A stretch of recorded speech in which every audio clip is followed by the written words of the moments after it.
Taste the Daily. கடலூரில் மொழி போராட்ட தியாகிகளை நினைவு கூறும் வீர வணக்க நாள் நிகழ்ச்சி அதிமுக சார்பில் நடைபெற்றது.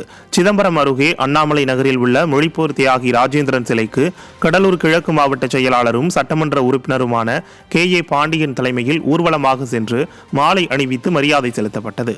இதில் கழக நிர்வாகிகள் பலரும் பங்கேற்றனர்.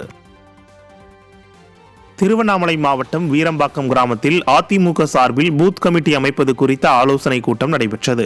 திருவண்ணாமலை வடக்கு மாவட்ட கழக செயலாளர் தூசி K மோகன் தலைமையில் நடைபெற்ற இந்த கூட்டத்தில் முன்னாள் அமைச்சரும் கழக அமைப்பு செயலாளருமான முக்கூர் சுப்பிரமணியன் மற்றும் கழக அமைப்பு செயலாளரும் திருவண்ணாமலை வடக்கு மாவட்ட பொறுப்பாளருமான வாலாஜாபாத் பா கணேசன் ஆகியோர் பங்கேற்று ஆலோசனை வழங்கினர். இந்த கூட்டத்தில் திருவண்ணாமலை வடக்கு மாவட்டத்தைச் சேர்ந்த வந்தவாசி, செய்யாறு உள்ளிட்ட பகுதிகளில் இருந்து அதிமுக நிர்வாகிகள் பலர் பங்கேற்றனர்.